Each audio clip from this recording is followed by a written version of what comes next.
Olá pessoal, bem-vindo a mais um Connect Aqui. Esse é o episódio número 9.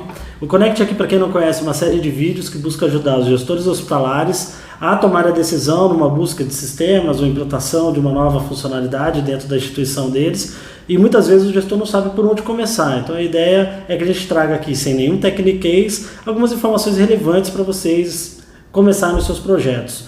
E nessa edição a gente vai falar de interoperabilidade, que é a capacidade entre sistemas de se comunicarem.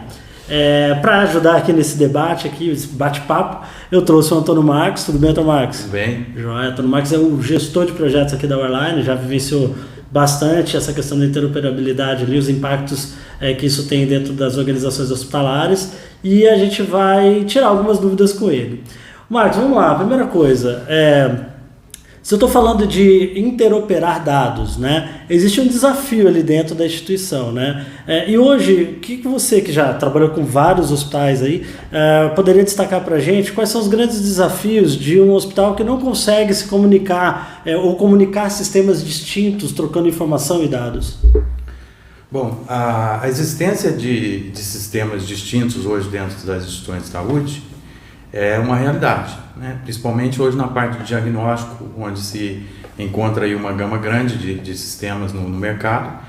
E se o hospital não conseguir praticar uma integração entre essas modalidades de sistema, ele acaba ficando com seus dados muito comprometidos na questão de faturamento, de atenção ao paciente, de realmente ter a informação precisa na condição de avaliação realmente se o serviço está sendo prestado com qualidade, acaba tendo informação em dois sistemas. Então, um sistema de laboratório tem registro lá, um sistema tem que fazer registro aqui para poder fazer a cobrança desses exames em faturamento. Então, isso, se não tiver uma interoperabilidade dentro do processo, fica muito ruim a questão de prosseguir com essa informação. Concordo plenamente. Na verdade, assim, fica aquela coisa, né? O que está certo? O sistema do meu laboratório, como exemplo que você deu, ou é o meu sistema de gestão que está fazendo a cobrança, né? Exatamente. Ou quem está errado ali no envio de dados ou na recepção de dados? Eu concordo plenamente.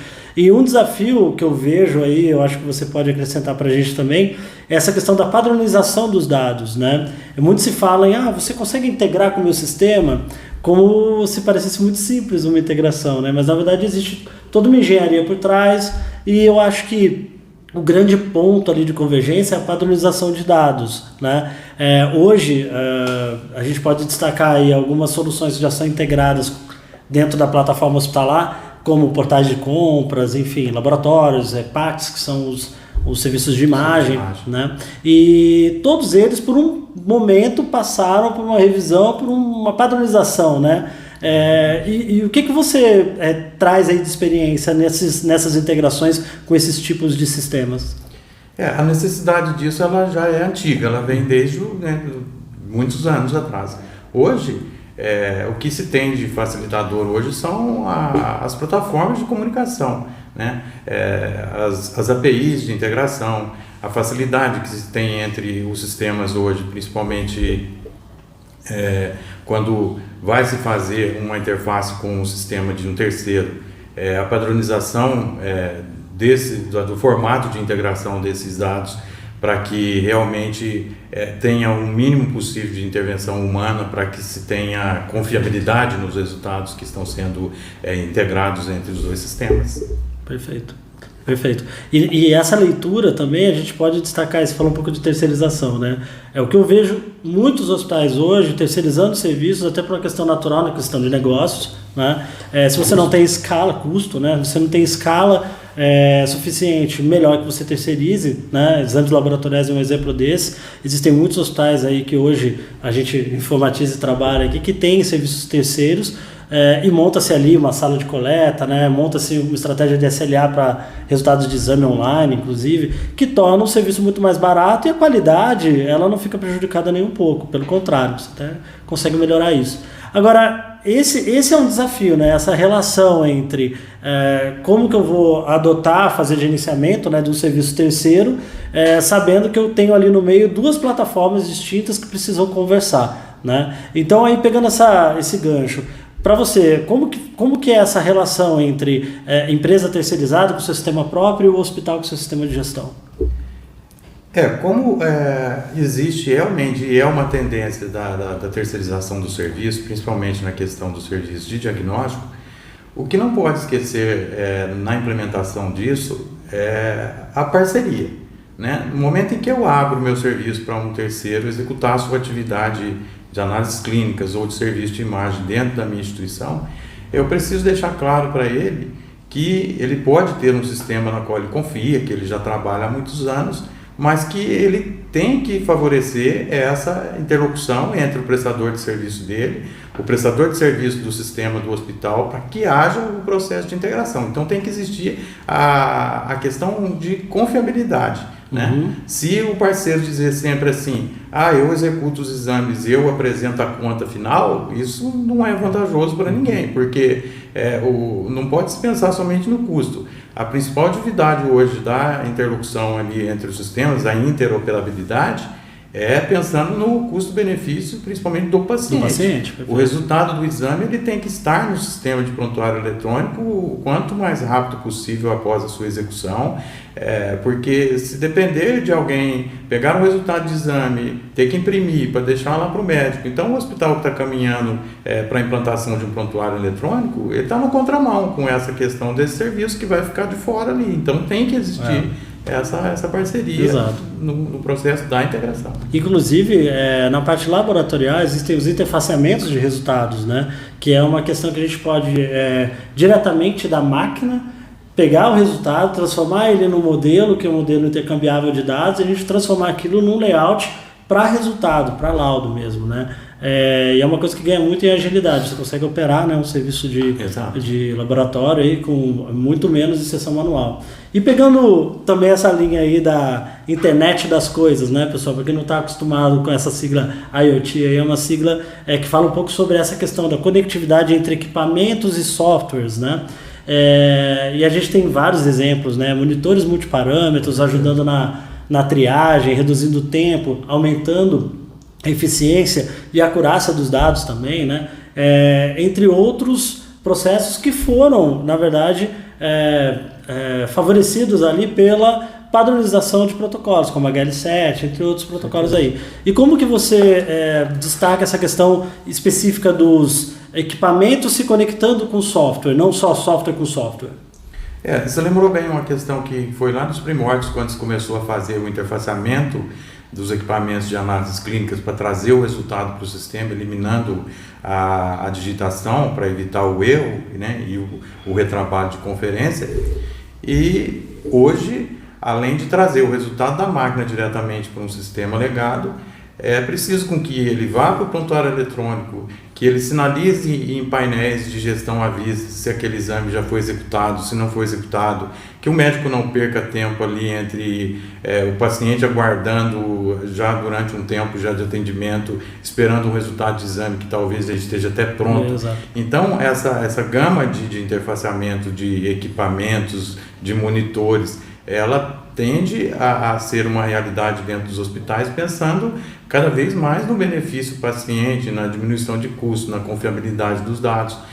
Então, é algo muito grande no que se existe hoje e no que se tem para o futuro, né? No futuro próximo aí você já vai ver monitores sinalizando já lá no descanso do médico que está havendo ali mudanças importantes nos sinais vitais do paciente, e dali mesmo ele solicitar um resultado de exame para verificar aquilo, essa informação já ir para o laboratório, quando o resultado daquele exame retornar, já sinalizar para ele em tela que aquele exame chegou. Então, o processo de transformação disso digital, ele tende a mudar uma questão bastante cultural dentro dos hospitais. Concordo. Né? Porque todo mundo acostumado a pegar o resultado de um laboratório, colocar no prontuário para o médico, ele lá avaliar, analisar qual vai ser a sua tomada de decisão. Então, hoje, se não pensar na questão de interagir todos esses serviços para uma tomada de decisão mais rápida, o hospital que não conseguir avançar nisso vai ficar ultrapassado. Com certeza. E o que a gente ouve muito, né, esse dilema entre é muito caro fazer esse tipo de projeto. Pessoal, barato não é de fato, né? Interoperar dados exige pessoas fazendo essas análises, exige tecnologia, exige desenvolvimento, mas a gente precisa pensar a longo prazo, né? E aí, se a gente pensa nesse dilema, é caro, por isso eu não invisto, continuo tendo o meu processo não integrado ali, né? A longo prazo, se a gente pensar, o que é mais caro, né? Manter uma operação com pouco contato, pouca conectividade, ou investir agora em modelos intercambiáveis de dados, para que a gente possa, no longo prazo, começar a utilizar inteligência artificial e outros processos dentro desse serviço hospitalar. Eu vou dar um exemplo. Teve um caso de uma paciente que fez um relato num cliente nosso, que ela disse que para ela era mais barato acessar o exame de fora do que ela ir no hospital para pegar o exame impresso, porque ela tomava 2 ônibus para pegar aquele exame impresso no hospital. Né? Então esse foi um pontapé inicial para que um dos diretores hospitalares que estavam envolvidos nesse projeto pudesse investir num programa onde ele pudesse fazer esse intercâmbio, né, entre resultados de imagens, resultados de radiologia, que era o caso dessa paciente. Então, assim, o que pesa mais? Eu investir agora ou tornar o meu produto um pouco mais barato ali, mas a longo prazo eu ter todo esse arcabouço aí, vamos dizer assim, de conjuntos manuais de processos? Essa transformação ela tem que ser pensada realmente a longo prazo. Por quê? A curto prazo vai se pensar numa decisão rápida. Então eu monto um processo aqui que vai se perder com o passar dos tempos, com a mudança das pessoas, né? Vai se perder. Então todo processo que se monta que depende que eu faça isso e você faça aquilo, com o passar do tempo aquilo vai se perder. Então, ao longo prazo, quando ele pensar no investimento de integrar os sistemas que estão hoje favorecendo uma gama de resultados positivos para o hospital, ao longo prazo ele vai ver que o investimento valeu a pena. Então ele vai ver isso a longo prazo. Não vai ser uma resolução imediata. Né? Então, a longo prazo, o custo vai se pagar, porque não tem dúvida da gama de informação positiva que se tem quando os dados estão trabalhando de forma integrada. Eu não preciso pegar algo que saiu do sistema do terceiro e pôr alguém para conferir aquilo, para eu ter certeza que aquilo está correto. Então, se eu fiz um processo de integração bem feito, o resultado a longo prazo ele vai se pagar. Até porque o processo ele fica mais leve, né? Você tem menos pessoas envolvidas naquela questão de enviar exame, pegar exame, cuidar do arquivo, essas coisas. Então, existe um ganho em cadeia, isso que eu quero dizer, né? Eu acho que isso daí é importante ressaltar também. A primeiro momento parece ser caro investir nisso, né? Trabalhoso, custoso, mas quando você passa uma barreira importante, que é a minha próxima pergunta para você, que é a barreira cultural do negócio, você começa a ter ganhos de operação e isso vai tornando o teu serviço um serviço mais eficiente, né? E aí essa questão da barreira cultural, né? Eu vou botar o dedo na ferida aí, pessoal. Eu não vou integrar meus dados porque ali está a minha, expertise, ou então, esse sistema aqui não pode mexer porque esse sistema ele não pertence ao hospital, pertence a fulano, ciclano, beltrano, e aí a gente começa a entrar numa seara, que é uma seara perigosa no ponto de vista de operação do hospital, né? Imagina que um médico ele tem que abrir 1, 2, 3 sistemas para poder acessar minimamente o prontuário do paciente, né? Então, como e quais estratégias você usa, né, dentro dos projetos para transpor essa barreira cultural? A barreira cultural ela realmente existe e é um ponto crucial na questão dessa tomada de decisão. Porque se passou lá pela questão do custo, aprovou, vou fazer esse investimento. Aí tem a questão cultural que é trabalhar as pessoas, todos os departamentos envolvidos, tá? Porque como você exemplificou, o médico atende um paciente, ele tem que sair do prontuário onde ele está só pondo informações do paciente e vai numa tela de um sistema de PACS procurar um resultado do exame de imagem. Aí ele tem que sair e ir num outro sistema, abrir uma outra tela, fazer um login novamente para ele ver um resultado de exame de laboratório. Isso no dia a dia não traz praticidade para o profissional, não traz ganho na questão do tempo de atendimento, na gestão da tomada de decisão em relação ao que se pretende com a interoperabilidade, né? Só que existe essa questão. Mas o sistema da empresa lá não pode se mexer porque ela não pertence ao hospital. Por isso que a gente falou no início da questão da parceria. Perfeito, né? O terceiro que está ali prestando o seu serviço, ele tem que ser chamado para essa conversa e entender que isso é um benefício para todos. Por quê? Na maioria das vezes, o médico está correndo um risco de ver um resultado de um exame de uma vez anterior do paciente, se ele não prestar atenção nas datas em que ele está pesquisando, tanto no sistema de imagem quanto no sistema de resultado de laboratório.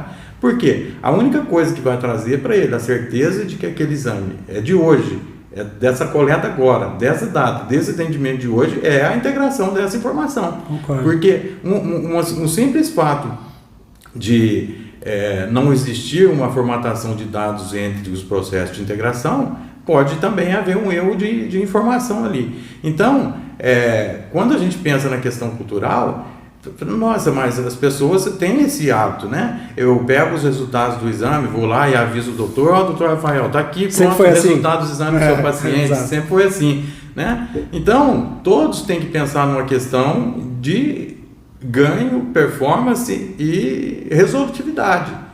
Tá? Então, se não conseguir quebrar essas barreiras dentro de todos os setores envolvidos do hospital, não adianta o investimento. O investimento talvez seja uma peça que não seja tão difícil assim de adquirir, porque tudo hoje é negociado, parcelado, né? A barreira cultural é mais difícil, porque de repente pode-se investir nisso e não ter o resultado esperado, porque eu não conscientizei as pessoas envolvidas o quanto isso é importante para uma gestão eficiente. Eu vou ressaltar um ponto, né? Hoje se procura muito gestão de saída beira-leito, né? Isso. Checagem beira-leito de enfermagem e tal. E todos os projetos com o qual a gente conclui isso, há uma mudança cultural. Por quê? Porque eu estava acostumado a fazer anotação ali na fichinha, né? E eu estava acostumado a fazer ali no meu processo. E a partir do momento que eu arranco aquela pranchetinha lá e começo a fazer uma escala sistêmica de dispensação de administração de medicamentos, eu não só trabalhei uma integração, mas eu também trabalhei uma questão cultural, né? Exato. E isso pesa. E muitos colegas, às vezes que não são da área de saúde, perguntam, nossa, mas eu achava que isso daí era uma coisa comum, todos os hospitais teriam que ter. Sim, né, deveriam, mas a gente tem essa barreira cultural com algumas tecnologias. Até pouco tempo, o uso de tablets, dispositivos móveis dentro de unidades hospitalares era muito, muito, muito mal visto. Hoje existem práticas para higienização e tal, e a gente sabe que isso funciona. E assim, para finalizar, acho que a gente viu bastante coisa aqui com relação a medidas de como se investir, se é caro ou não é, como se transpor barreiras ali. E eu queria que você deixasse aqui umas dicas importantes para o gestor aí que está pensando em criar um projeto mais amplo de interoperabilidade com os sistemas deles. A primeira coisa, procurar sistemas que sejam abertos a essa questão de conectividade. Ótimo. A primeira coisa, tá? Se eu for com um sistema fechado que ele não vai ter dificuldade de conversar com o meu laboratório, ou de conversar com o meu serviço de imagem, ou de interfacear um novo portal de compras que vai ser lançado, porque as tecnologias não param. Então, eu não posso hoje estar focado só o que eu desenvolvi, e o que eu desenvolvi tem que ser suficiente, porque existem plataformas focadas em coisas especializadas que estão à frente de qualquer negócio. Então, se eu tenho um software no mercado que ele é pioneiro naquilo, por que eu não fazer o meu software de gestão conversar com aquele software para que eu possa dar seguimento naquele hospital sem ter que mudar ou desenvolver algo que já existe, um know-how no mercado. Algo consolidado já, né? Consolidado, exatamente. Exato. E tem muitas coisas hoje. Se fala em processo de hemoterapia, se fala em processo de terapia renal substitutiva. Oncologia tem muito Oncologia, isso. muito. Então, procure software que realmente a empresa que você adotou para colocar o sistema de gerenciamento dentro do seu hospital, ela está aberta a interagir com esses parceiros e tentar fazer esse processo de integração de uma forma segura, né? E nós falamos anteriormente a barreira cultural, que as pessoas têm medo hoje dessa tecnologia invasiva, tirar ali alguns alguns domínios que as pessoas têm dentro da instituição. Uma coisa mais importante ainda é a segurança da informação, onde você passa a saber quem foi que fez, quando foi que fez. Então, as pessoas às vezes têm uma certa restrição a isso. Então, quebrando isso, buscando um software de qualidade que faça essa interlocução entre os sistemas de mercado que vão trazer segurança para o hospital a longo prazo, é só benefício que ele vai colher ali dentro desse processo. E a transformação digital de um hospital, ela realmente é algo muito complexo hoje, mas ela já está aí, não é algo aquele que está pensando assim, meu hospital já vai demorar para chegar nisso, não, ela já está aí. Ela já está aí. Então, um simples passo que se dá hoje para uma interface num processo de compras, numa automação de estoque com esses equipamentos de unitarização de medicamentos, dispensários automáticos, dispensários inteligentes eletrônicos que vão dar uma certa economia para o hospital, uma garantia de rastreabilidade dos medicamentos. Então, um monte de detalhezinhos que já são o início de uma transformação digital. E todo mundo tem que abrir a mente para isso e procurar softwares que realmente estão também buscando essa tecnologia. Olha só, em pouco tempo de bate-papo aqui, a gente pode elencar vários dispositivos que podem ser conectados ao seu sistema de gestão. Então, fica a dica, se você não tem uma empresa que tem um DNA aberto para integrações, um DNA aberto para interoperabilidade, é hora de repensar. Beleza, pessoal? Queria agradecer demais a sua presença, Antônio Marcos. Eu que agradeço, cara. Foi um prazer imenso aí poder contribuir e dar essa pitadinha de conhecimento aí. Imagina, você ajudou demais a gente aí. Muito obrigado, pessoal. Vou deixar o e-mail aqui do Connect aqui. Quem tiver dúvidas, sugestões, críticas, podem escrever pra gente. Segue a gente aí no canal e até a próxima. Um abraço.